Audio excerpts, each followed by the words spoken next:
45 jours de l'échéance, quel est l'accompagnement d'Apsis Cyborg, comment on va matérialiser cette mise en œuvre dans la Sage, et puis on passera quelques instants aussi à parler des actualités légales qui sont annoncées pour 2019. Rapidement, l'ordre du jour, en quelques chiffres, Apsis Cyborg, qui nous sommes, bien entendu le contexte du prélèvement à la source et le prélèvement à la source dans la Sage, ainsi que l'accompagnement d'Apsis Cyborg, et comme je vous le disais à l'instant, quelques informations sur les actualités légales de 2019, en tout cas un état des lieux de ce qui est acté à ce jour, et la façon dont nous allons vous accompagner. Quelques chiffres, Apsis Cyborg, ce sont 30 années d'expertise. Nous avons fêté nos 30 ans l'année dernière et donc nous commençons à avoir, on va dire, assez d'expérience sur les sujets sur lesquels nous vous accompagnons aujourd'hui. Nous vous remercions d'ailleurs pour votre fidélité pour certains. Nous avons la chance donc de compter 3300 clients qui sont en contrat chez nous. Et nous avons réalisé en 2017 un peu plus de 52 millions d'euros de chiffre d'affaires, ce qui est une progression d'environ 8% par rapport à 2016. Apsis Cyborg aujourd'hui, ce sont 400 collaborateurs qui sont répartis dans 15 agences, dont 13 sont en France, une à Bruxelles et une à Londres. Et nous ambitionnons d'être 500 collaborateurs pour l'horizon 2020. Donc encore de magnifiques projets pour faire grandir cette entreprise.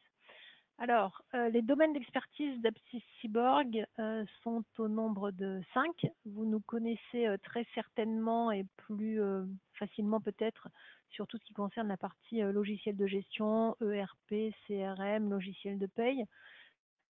Mais nous pouvons également vous accompagner dans d'autres domaines, comme par exemple tout ce qui concerne le reporting et le décisionnel, les solutions collaboratives, l'hébergement au travers donc de sites pour et aussi la partie conseil, puisque nous pouvons vous accompagner aussi bien sur l'identification d'un besoin, la rédaction d'un cahier des charges, l'assistance à maîtrise d'ouvrage. Donc nous pouvons effectivement vous accompagner sur l'ensemble de ces sujets. Nous travaillons principalement avec deux partenaires, deux éditeurs que nous appelons nos partenaires fondateurs, donc Sage et Microsoft, avec lesquels nous travaillons depuis de très nombreuses années. Nous sommes premier intégrateur de Sage et de Microsoft Dynamics Nav en France, mais pas uniquement, surtout s'agissant de Sage. Nous sommes certifiés auprès de ces éditeurs et reconnus comme étant des intégrateurs reconnus en tout cas par leurs pairs. Nous travaillons aussi avec d'autres éditeurs dont les offres vont compléter les offres de nos partenaires fondateurs, donc Sage et Microsoft. Et donc nous avons un certain nombre d'alliances avec les éditeurs qui sont présents sur cette slide. Et l'idée, effectivement, c'est de proposer des solutions qui vont venir compléter donc les solutions de Sage ou de Microsoft. Nous allons pouvoir vous accompagner aussi sur la partie décisionnelle et collaborative, c'est ce que je vous disais à l'instant. Sur la partie reporting, bien entendu, sur tout ce qui concerne SQL Server, Power BI, dans le cadre de Microsoft par exemple, mais aussi avec des solutions comme Report One ou Infineo, qui sont en tout cas les éditeurs Report One et Infineo. Et puis également sur la mise en place de solutions collaboratives au travers de portails SharePoint par exemple. Donc vraiment sur des domaines un peu différents des solutions de gestion. Je vous le disais aussi, nous avons des offres cloud. Il nous est possible de vous accompagner dans la mise dans le cloud de vos solutions. Donc pour ceux d'entre vous qui souhaitent s'affranchir de toute la gestion de l'infra, changement de serveur, etc., nous pouvons donc vous proposer de passer tous ces éléments dans le cloud et donc aussi bien sur le cloud de Microsoft Azure que au travers d'hébergements chez OVH. Donc voilà très rapidement AppSys-Cyborg en quelques chiffres. Maintenant, on va parler quelques instants du PaaS puisque c'est quand même le sujet du moment. Alors, c'est certainement des rappels hein, pour la plupart d'entre vous. En tout cas, vous le savez, hein, le 1er janvier 2019, l'impôt sera prélevé directement sur les revenus lors de la perception. Tous les employeurs sont concernés, que ce soit le secteur public, le secteur privé, les entreprises, les associations, les collectivités, etc. etc., etc.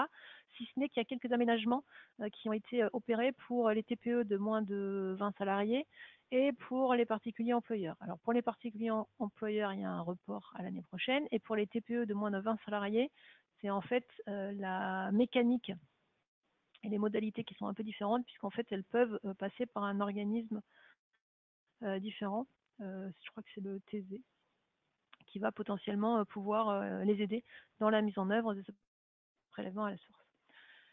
Ce qui est bien important de noter et de souligner, c'est que le calcul, les règles de calcul de l'impôt ne changent absolument pas, donc pas de modification de ce point de vue-là, et que la déclaration annuelle des revenus est bien entendu conservée.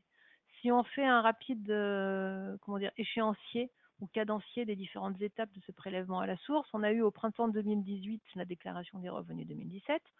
À ce moment-là, le contribuable a été informé du taux d'imposition qui était le sien, donc c'est son taux d'imposition personnalisé, et le collaborateur, le contribuable, a dû faire son choix et donc opter soit pour le taux du foyer fiscal, le taux individualisé ou le taux neutre. Ça, c'était avant le 15 septembre. Pourquoi avant le 15 septembre? Parce que justement après, du coup, ce choix fait par le contribuable a permis à l'administration fiscale de mettre à disposition des entreprises au travers de fichiers, donc de comptes rendus métiers, en retour des DSN, donc de mettre à disposition des entreprises les taux qui ont été justement choisis par les contribuables.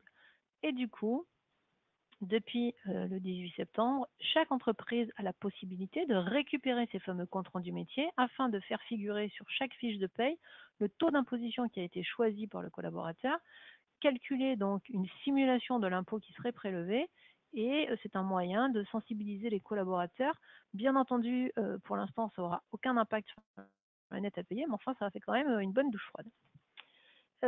Ensuite, au mois de janvier 2019, voire éventuellement décembre 2018 pour les entreprises qui payent donc les salaires de décembre en janvier, eh ben, on est sur l'entrée en vigueur du PAS. Donc ça veut dire que les bulletins de paye de cette période-là devront bien entendu mentionner le montant du prélèvement à la source, et ensuite les entreprises devront donc payer les montants. Donc il faudra donc mentionner et déduire le montant du prélèvement à la source sur les bulletins.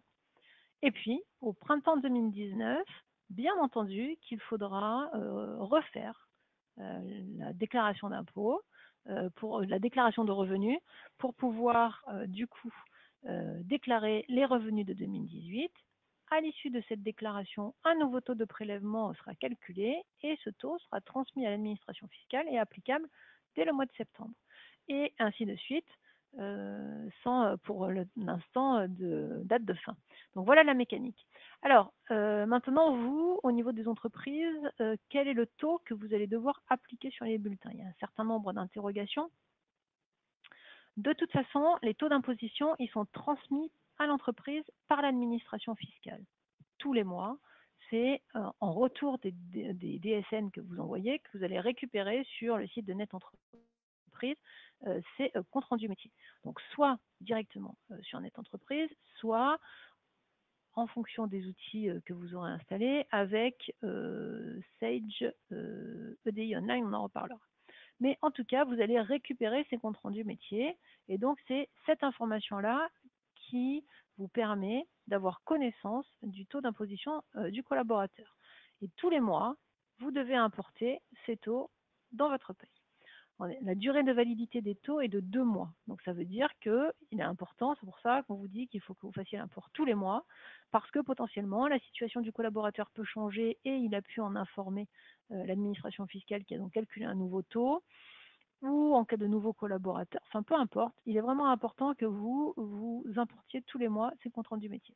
Et si jamais le compte rendu métier ne contient pas l'information pour un collaborateur en particulier, parce que l'administration fiscale n'a pas connaissance de cette information, ou éventuellement si pour vous c'est un nouveau salarié, c'est pas grave, c'est le taux neutre qui sera appliqué. Enfin c'est pas grave, ça peut avoir des impacts pour le collaborateur, hein. Je ne suis pas en train de dire que ce n'est pas important, mais en tout cas, par rapport à votre responsabilité à vous, si vous n'avez pas l'information au niveau du compte rendu métier, vous appliquez l'information du taux neutre. Donc c'est un barème qui sera comment dire, remonté automatiquement dans le logiciel de paie.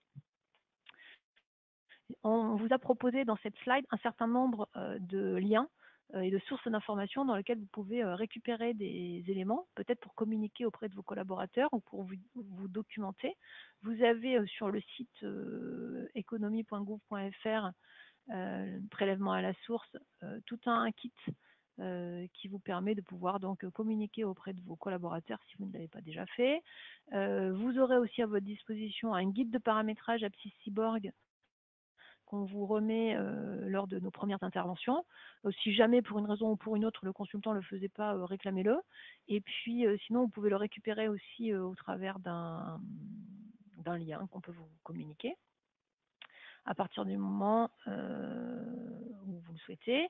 Et après, vous avez bien sûr la documentation qui est fournie par Sage et qui est accessible directement par votre logiciel de paye. Donc voilà pour les informations qui sont à votre disposition. Donc en fait, en conclusion, l'entreprise, dans le cadre du PASS, elle va devoir récupérer et importer les taux, calculer et prélever l'impôt. Donc ça, vous allez le faire au travers de votre logiciel de paye. Ensuite, il va falloir déclarer l'impôt au travers de la DSN, avec des nouveaux blocs qui vont apparaître. Et puis, pour les entreprises qui n'étaient pas soumises à la DSN jusqu'à présent, ça se fera au travers d'un process qui va s'appeler le PASS-RO, donc c'est le prélèvement à la source pour les revenus autres. Donc c'est un nouveau process que vous devez vous approprier si jamais vous n'étiez pas familiarisé avec ça, puisque ça a débuté en septembre. Et puis, en tant qu'entreprise, vous allez devoir reverser l'impôt. Et donc, pour faire ça, vous aurez un prélèvement CEPA. Il est très important que vous signiez dès à présent un mandat CEPA. Et donc, vous retrouvez les informations pour pouvoir signer ce mandat CEPA sur le site de DSN Info. Je vous ai mis la référence du numéro de fiche. Et donc, il faut que vous signiez ce mandat pour que le prélèvement puisse bien se faire dès la bonne échéance. Donc voilà pour ces éléments. La synthèse, ou en tout cas ce qu'il faut retenir par rapport aux échanges que vous pourriez avoir avec vos collaborateurs, c'est que l'administration fiscale, c'est le seul interlocuteur des contribuables. Ce n'est pas à vous de venir saisir le taux qu'un collaborateur vous aurait communiqué, surtout pas, et de toute façon, la zone ne sera pas accessible. Donc l'administration fiscale, c'est vraiment le seul interlocuteur de chacun de nous en tant qu'individu et contribuable. Si je fais une synthèse du processus, donc c'est un des schémas qu'on retrouve justement sur les sites officiels.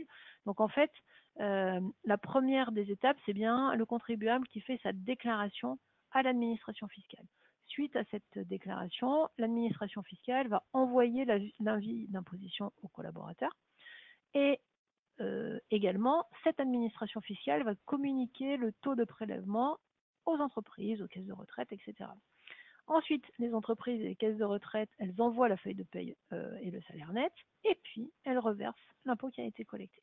Donc ce schéma, en fait, il permet de matérialiser le fait qu'il n'y a pas d'échange entre le contribuable et l'entreprise, en tout cas s'agissant de la communication des taux. Donc voilà pour la partie théorique. Maintenant, si je veux faire un focus sur la façon dont on va mettre ça en place dans le cadre de la Pay Sage, alors vous en avez certainement été informé, mais je refais quand même un petit focus. Aujourd'hui, vous avez à votre disposition deux solutions de paye qui cohabitent. Soit la paye RH I7, qui est l'outil que vous avez utilisé par exemple en janvier pour faire vos DSN, ou alors la paye sans cloud. Que ce soit l'une ou l'autre des solutions, vous allez bien pouvoir faire le prélèvement à la source, si ce n'est que dans le cadre de la paye RH I7, il est fortement recommandé d'utiliser, de prendre l'option Pack Légal Plus, parce que sinon, dans le cadre de la DSN, il n'y a pas d'automatisme en fait entre la paye I7 et la DSN pour la déclaration des informations du prélèvement à la source. Dans l'un ou l'autre des deux cas, il faudra faire plusieurs mises à jour.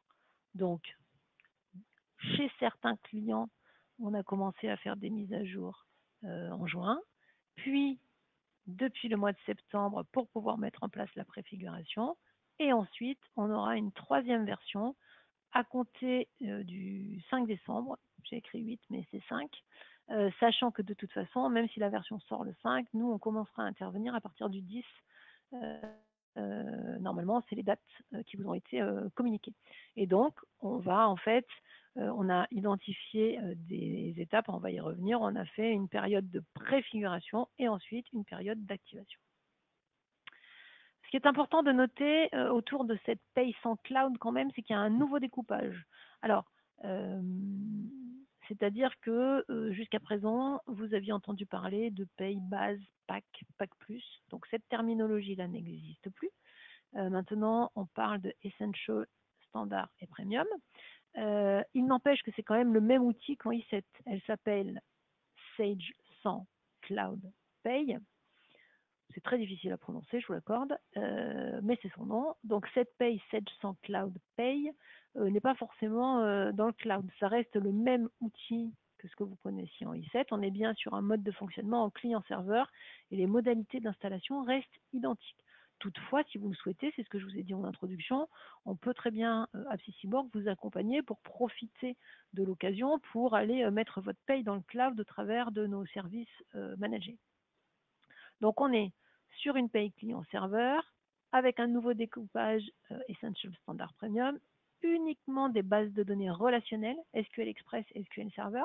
Les bases de données propriétaires disparaissent et une nouvelle option à notre disposition qui s'appelle Sage BI Reporting. Sage BI Reporting, c'est un outil de reporting qui est désormais disponible non seulement dans la paye, mais aussi dans les solutions comme la gestion commerciale, la comptabilité, la ligne 1000, Sage FRP 1000 également. On a fait une présentation dédiée de cet outil de reporting en début de semaine, et si vous le souhaitez, on pourra réaborder ce sujet. Ce n'est pas l'objet aujourd'hui. Ce qui est très important de retenir aussi avec cette paye sans cloud, c'est qu'on est sur une notion d'utilisateur nommé. Donc, ça veut dire que ce sont des utilisateurs nommés pour le logiciel. Aujourd'hui, quand vous avez la paye 7, vous avez potentiellement plusieurs utilisateurs et ces utilisateurs, certains travaillent dans des bases de données ou des sociétés différentes. Donc du coup, la restriction est moins sévère que ce qu'elle va pouvoir être désormais avec la paye sans cloud, où là pour le coup, on contrôle, enfin Sage contrôle le nombre d'utilisateurs à l'ouverture du logiciel.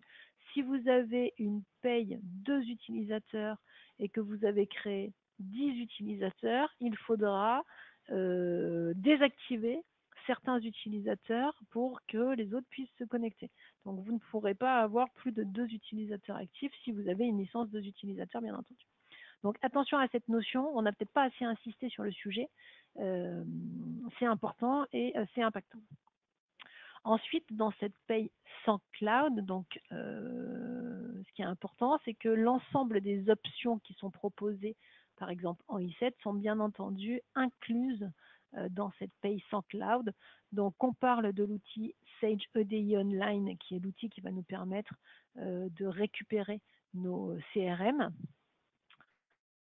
Le pack légal plus qui permet justement d'envoyer les informations du prélèvement à la source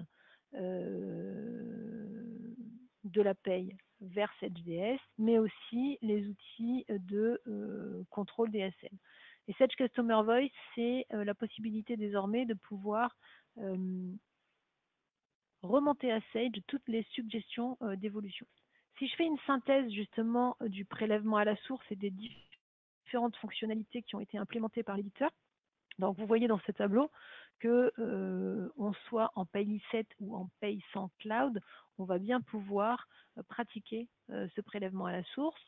En revanche, si on est en paye I7, il ne sera pas possible d'intégrer et d'importer les taux d'imposition des collaborateurs sur des sociétés multi-établissements de façon simple. Il faudra le faire de façon fastidieuse autant de fois qu'il y a d'établissements. Donc, c'est pas infaisable, hein, mais potentiellement, c'est extrêmement pénible. En tout cas, on peut bien faire le prélèvement à la source avec l'une ou l'autre des solutions, sachant qu'il ne faut pas se leurrer, à terme, ce sera l'API 7 qui ne sera plus maintenue, et de toute façon, Sage a bien confirmé que toutes les évolutions fonctionnelles et technologiques se feront en paye sans cloud et non pas en paye 7. Donc voilà pour ces informations autour des solutions. Maintenant, si je regarde l'illustration dans la paye, donc au niveau du prélèvement à la source, on va avoir un CRM. Donc on a dit un CRM, en fait c'est un fichier qu'on va récupérer et dans ce fichier, on va retrouver des informations relatives aux collaborateurs, son NIR, son matricule et le taux d'imposition. Donc ce fichier, eh ben, on va en fait l'importer dans la paye et on va retrouver l'information qui va se mettre automatiquement dans la fiche collaborateur avec la date de validité. On a en fait sur la fiche d'un collaborateur, en plus du taux nominatif, de la date de validité, du type de taux et de l'identifiant du CRM dans lequel on a retrouvé ces informations, on a une notion de barème. Le barème, en fait, c'est le fameux barème fiscal qui correspond à la situation, donc soit la métropole, soit les DOM par exemple. Et donc, le barème fiscal des impôts, d'ailleurs, qui a été réactualisé, me semble-t-il, le mois dernier, eh ben, c'est l'administration fiscale qui le met à disposition des entreprises et des éditeurs surtout. Et donc, ce barème, automatiquement, on va le retrouver dans notre logiciel. Donc, s'il n'y a pas de taux nominatif dans le compte rendu métier, on appliquera ce barème. J'importe donc mon CRM et donc j'ai un rapport d'importation ou d'import du CRM et je retrouve les informations avec le taux qui a été remonté pour le collaborateur. Donc je peux avoir un collaborateur avec un taux, je peux avoir un collaborateur sur la deuxième ligne qui n'a pas de taux et je peux avoir un collaborateur qui par exemple n'a pas de NIR mais un NTT, ce n'est pas un problème, il sera bien récupéré également. Donc dans la paye Sage, je vais retrouver dans la fiche du collaborateur une page supplémentaire, une page prélèvement à la source, à l'intérieur de laquelle seront stockées les informations des taux d'imposition qui auront été appliqués au fur et à mesure. Et donc, dans cette fiche prélèvement à la source, on récupère le barème, le taux nominatif, l'identifiant du CRM et tous les historiques des données prélèvement à la source. Maintenant, si je vais sur un bulletin, eh ben, sur un bulletin, j'ai en bas, au-dessous de la réintégration des frais de santé, une rubrique de prélèvement à la source qui va se calculer. Donc, dans un premier temps, puisqu'on est sur la partie préfiguration, on ne déduira pas le montant du prélèvement à la source du net imposable. Et à partir du mois de janvier, bien entendu, que ce montant sera déduit du net à payer. Je dis quoi, net imposable? Non, c'est bien sûr du net à payer. Et après, bien entendu, c'est la notion de net à payer. Sur les bulletins, donc c'est un exemple dans le cadre de la préfiguration, on a donc la possibilité de faire figurer le montant de l'impôt sur le revenu qui sera prélevé à la source. Donc c'est une préfiguration. Dans l'exemple que vous avez sous les yeux, c'est pour cette raison que j'ai la même chose dans net à payer avant impôt sur le revenu, la première ligne, et le net payé en euros, puisque, encore une fois, hein, pour l'instant, ce n'est qu'une information, mais à partir du mois de janvier, la déduction sera bien faite et donc on aura plus que 2100 euros pour ce collaborateur, par exemple.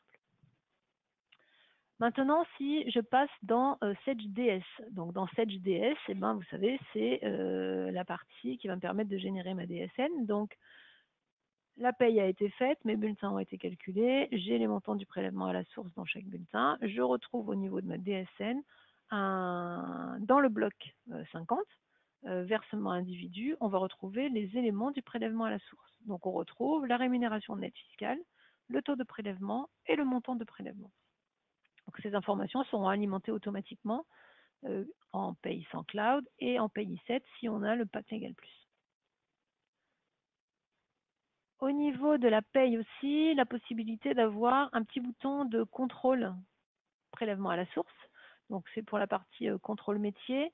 Et donc ça va nous permettre de vérifier les écarts potentiels entre le mois M et le mois précédent, le mois M-1. Et donc ça vous permettra de peut-être identifier des écarts ou en tout cas de pouvoir contrôler les informations. Je vous ai dit tout à l'heure qu'avec la paye sans cloud, on allait avoir à notre disposition un nouvel outil qui s'appelle Sage EDI Online.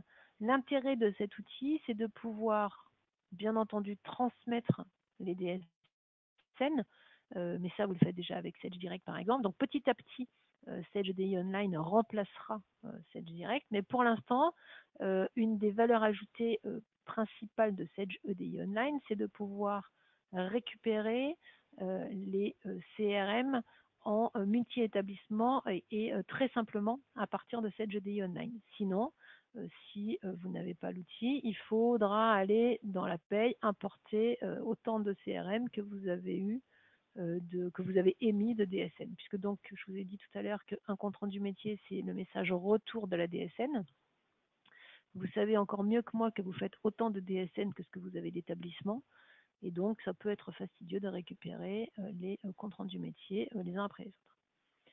Donc ce Sage EDI Online est bien disponible depuis la version de septembre. Comment nous, à Psy-Cyborg, on va vous accompagner sur la mise en œuvre du prélèvement à la source?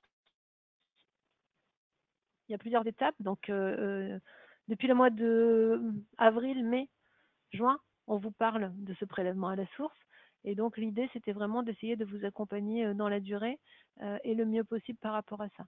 Donc, on a mis en place et on est en train d'intervenir chez vous pour les étapes de mise à jour et également de préfiguration du prélèvement à la source. Donc, vous êtes déjà un certain nombre chez qui nous avons pu faire ce type d'intervention. On est en train, jusqu'au mois de novembre, fin novembre, début décembre, on travaille sur la mise en place de la préfiguration du prélèvement à la source. À compter du mois de décembre, on revient chez vous pour faire les nouvelles mises à jour et puis également pour mettre en place la partie prélèvement à la source, mais cette fois-ci activer les éléments, refaire un petit passage de formation, parler un petit peu de la notion de régularisation, même si toutes ces notions de régularisation, ce seront des sujets qu'on réabordera forcément à compter du mois de février, puisque pour l'instant, des régularisations, on n'en aura pas sur le premier mois, c'est sûr et certain.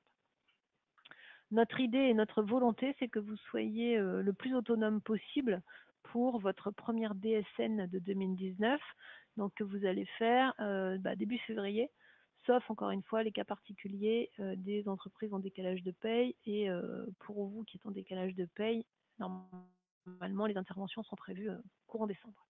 Donc voilà en tout cas l'accompagnement qu'on souhaitait et que nous avons mis en place dans le cadre du prélèvement à la source. Maintenant, il n'y a pas que ça. On a aussi d'autres petits sujets et d'autres nouveautés. Dans la dernière version de la paye du mois de mai, là, on a désormais la possibilité de travailler sur le rappel de salaire. Vous savez qu'il y a un décret qui a été publié l'année dernière, ou en tout début de cette année, qui nous expliquait qu'en fait, il est nécessaire, en cas de bulletin de rappel, d'appliquer les taux et les plafonds qui étaient en vigueur au moment où le collaborateur, en tout cas, était... je recommence, excusez-moi.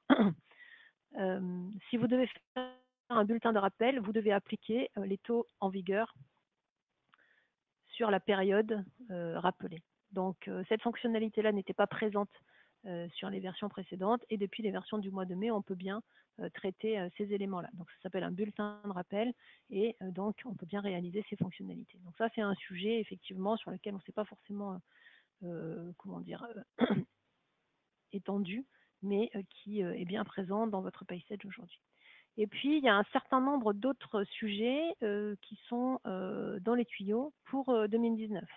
Donc, on a le regroupement des caisses Agir Carco, la fin du CICE ou pas, des éléments sur l'égalité homme-femme, une évolution de Fillon, enfin bref, tout un tas de choses dont on parle qui seront pour certaines actées et d'autres pas du tout.